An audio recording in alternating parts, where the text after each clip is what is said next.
Comenzaremos a desarrollar la tercera sesión, las medidas de control ambiental.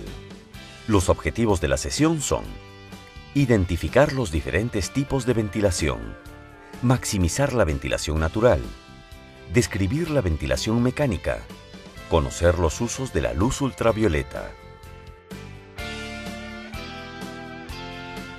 La transmisión de la tuberculosis en los hospitales es un grave problema.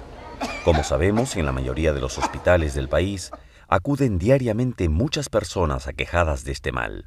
Los hospitales entonces se han convertido en lugares en donde existe un gran riesgo de contagio.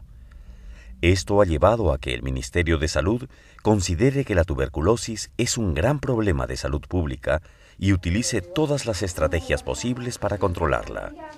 Se ha llegado a detectar numerosos brotes de tuberculosis en los hospitales, lo que ha llevado a considerar estos establecimientos como lugares con alto riesgo de transmisión, incluso por encima de algunos albergues y prisiones. En los hospitales, los trabajadores de salud son entonces las personas que tienen el mayor riesgo de transmisión en el Perú.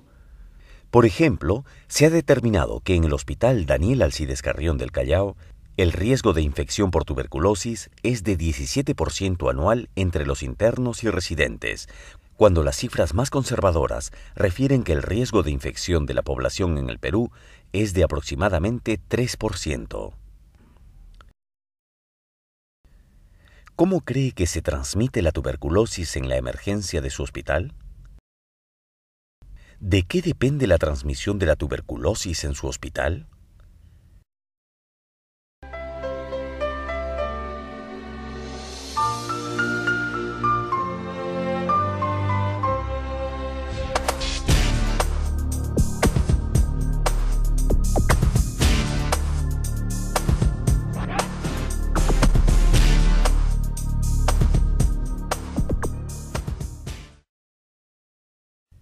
Ahora pasemos a ver lo concerniente a las medidas de control ambiental. Como sabemos, la tuberculosis se transmite de persona a persona a partir de la emisión de partículas pequeñísimas que son expulsadas por los individuos mediante la tos, el estornudo, el cantar o el hablar. Estas partículas quedan suspendidas en el ambiente, pudiendo ser aspiradas por otra persona. Estas gotitas infecciosas tienen un diámetro muy pequeño, de aproximadamente 1 a 5 micras, que es equivalente a la milésima parte de 1 milímetro. Por esta razón, en lugares donde no hay corriente de aire, pueden quedar suspendidas durante muchas horas o hasta días. La transmisión de la tuberculosis depende entonces de dos factores. 1. La concentración de núcleos de estas gotitas infecciosas en el aire. Y 2. El tiempo de la exposición en ese ambiente infectado. La concentración de núcleos de gotitas infecciosas en un ambiente está determinada por el número de pacientes con tuberculosis en el ambiente, el número de gotitas infecciosas generadas por cada paciente con tuberculosis y el grado de ventilación del ambiente. ¿Dónde ocurre la transmisión de la tuberculosis intrahospitalaria? Normalmente se considera que la transmisión de tuberculosis ocurre en las salas de hospitalización de pacientes con tuberculosis, los consultorios del programa de control de tuberculosis y las salas de hospitalización de los servicios de neumología. Sin embargo, existen otros ambientes donde el riesgo puede ser más alto, como por ejemplo, las salas de emergencia, las salas de infectología, donde existen también personas que viven con el VIH, las salas de espera de los consultorios externos, salas de rayos X, las salas de broncoscopía, las salas de hospitalización de medicina interna, pues en ellas se transmite la tuberculosis antes del diagnóstico, ya que los pacientes sin tratamiento generalmente son más infecciosos. Frente a esta situación, ¿qué debemos hacer para prevenir la tuberculosis intrahospitalaria? Para prevenir la transmisión de la tuberculosis, tenemos las medidas de control ambiental, que en realidad es una segunda línea de defensa en los hospitales. Es necesario resaltar que la primera línea la constituyen las medidas de control administrativo, lo cual quiere decir que ante medidas de control administrativo inadecuadas, Las medidas de control ambiental no eliminarán el riesgo de transmisión. Las medidas de control ambiental tienen por objetivo reducir la concentración de núcleos de gotitas infecciosas y controlar la direccionalidad y el flujo del aire. Se basan en la ventilación natural o mecánica y pueden ser complementadas con filtros o luz ultravioleta. Las medidas de control ambiental van a proteger a los pacientes, los visitantes y a los trabajadores de salud en los hospitales. ¿Qué medidas de control ambiental han sido implementadas en su hospital? ¿Cómo puede maximizar la utilización de la ventilación natural en su hospital?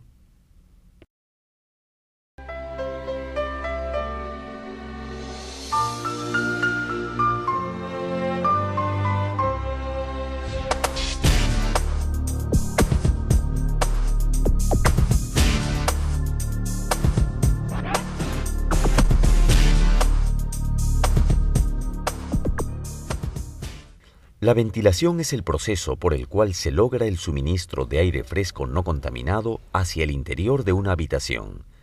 Por este intercambio de aire se logra la dilución de cualquier partícula suspendida en el aire dentro de la habitación.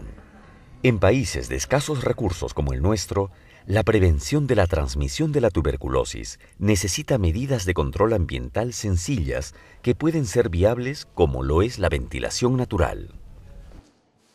La ventilación natural es efectiva y por supuesto más conveniente en términos económicos, pero la ventilación ideal es la ventilación mecánica con presión negativa, con la cual se introduce constantemente aire fresco a la habitación y se extrae al exterior el aire contaminado, de tal manera que se cambia el aire en la habitación varias veces por hora.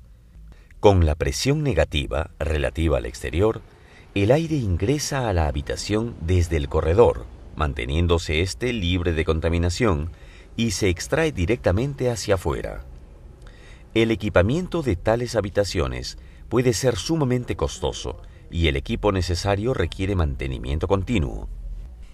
Pero volviendo a la realidad, en nuestros hospitales debemos tratar de maximizar la ventilación natural manteniendo las ventanas abiertas, asegurando una ventilación cruzada.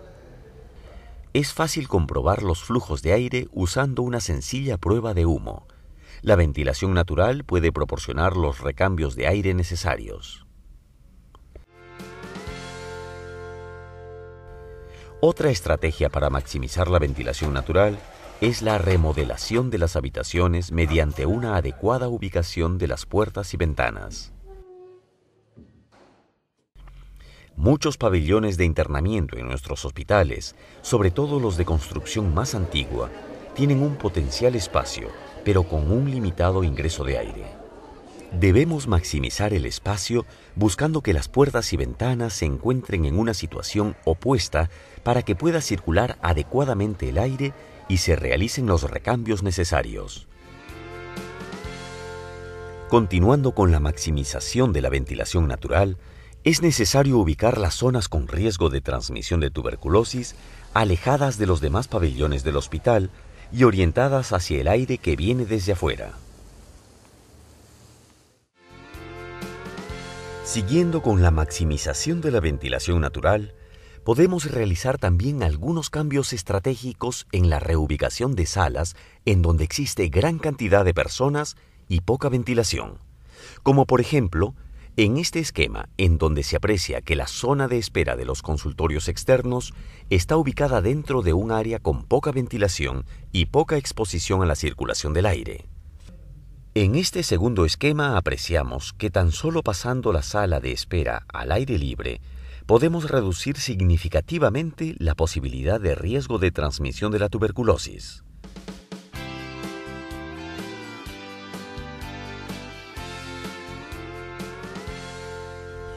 En nuestro país, las claraboyas tienen un excelente uso para mejorar la ventilación en las habitaciones. Además, se puede demostrar a través de la prueba del humo que el viento se dirige directamente hacia la claraboya y disminuye el riesgo de transmisión de la tuberculosis en este ambiente hospitalario. Otra estrategia importante es el uso de ventiladores de techo o de mesa, siempre y cuando estén colocados en las áreas menos ventiladas de la habitación, facilitando el flujo del aire hacia las zonas de mayor ventilación para poder realizar el recambio del aire. Se debe recordar que un ventilador en una sala cerrada no disminuye el riesgo de contagio, pues solo recircula el aire. La ubicación de muebles dentro de los ambientes hospitalarios también juega un papel muy importante para reducir el riesgo de exposición. Por ejemplo, en este consultorio vemos que el aire ingresa por la ventana y pasa por el paciente hacia el médico. Simplemente reubicando los muebles de esta manera, protegemos adecuadamente al personal de salud. Aunque una mejor idea sería colocarlos de costado, por si el aire cambia de dirección. Luego de haber visto las estrategias que maximizan la ventilación natural, ahora pasemos a examinar con qué problemas se enfrenta la ventilación natural. El primer problema que afecta a la ventilación natural es que depende del clima. En nuestro medio, por ejemplo, muchas personas tienen la costumbre de cerrar las ventanas para protegerse del frío. Nuestro deber como trabajadores de salud es mantener abiertas las puertas y ventanas. Otro problema importante es la seguridad, pues mantener las ventanas abiertas puede exponer la integridad de las personas, objetos y equipos que se encuentran en el área. Esta situación se mejora simplemente poniendo barrotes en las ventanas. Otro problema que encontramos con frecuencia es el ruido y la falta de privacidad en los consultorios de atención. Esto se soluciona con la colocación de un biombo a la entrada del consultorio. Por último, otro de los problemas de la ventilación natural es que no podemos obtener presión negativa, que, como ya sabemos, es el sistema ideal para conducir el aire hacia el exterior. Por otro lado, es necesario realizar el mantenimiento de las ventanas y claraboyas para asegurar la ventilación natural, pues una ventana que no se puede abrir o una claraboya sin limpieza no ayudan en nada a la ventilación. Finalmente, en relación a las medidas de control ambiental, es necesario tener en cuenta que existen algunas áreas especiales, como por ejemplo las salas de toma de muestras, que deben encontrarse en zonas al aire libre. ¿Cuáles son los principales problemas en la maximización de la ventilación natural en su hospital? ¿Cuáles son los principios de la ventilación mecánica?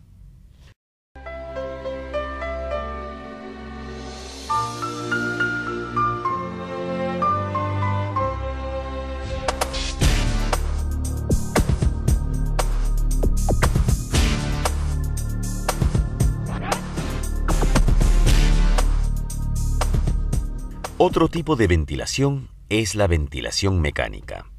Con la ventilación mecánica, el aire fluye direccionalmente desde un área limpia, pasando por el personal de salud y el paciente hacia el exterior.